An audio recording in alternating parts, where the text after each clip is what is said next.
everyone, today we are going to be looking at why 0 factorial is equal to 1.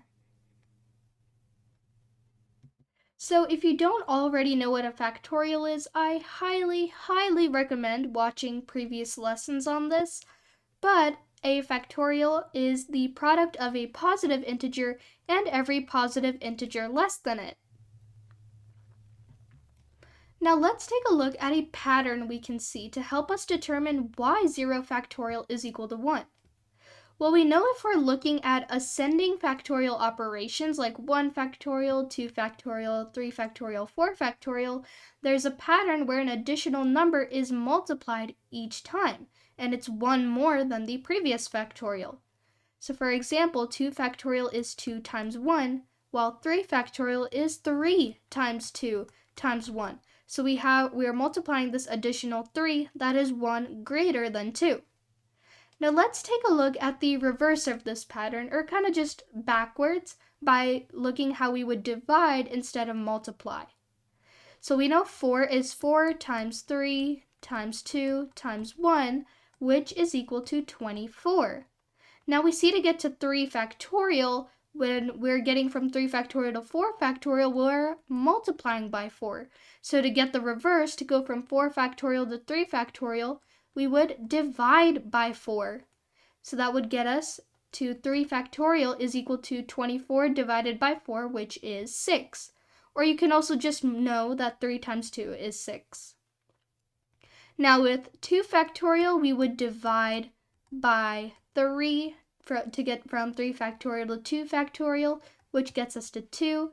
To get to 1, we would do 2 factorial divided by 2. So 2 times 1 divided by 2 is just 1. So we know 1 factorial is just 1.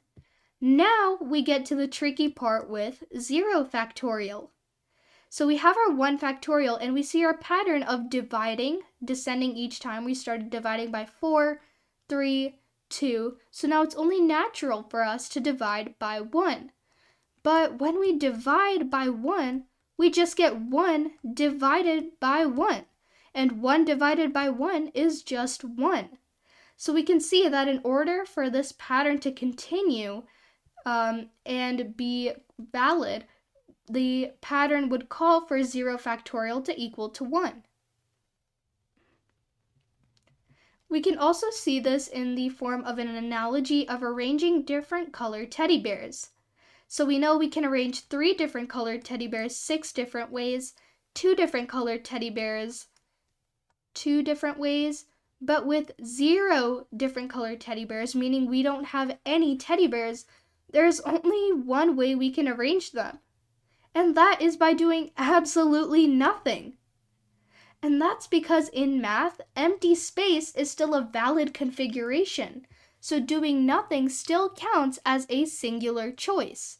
So that is also just a more inductive reasoning as to why 0 factorial is 1. Now that's all for this video. I know this was a relatively short video, but hopefully you would have gotten some idea as to why 0 factorial is equal to 1. That's all from my side now. Bye!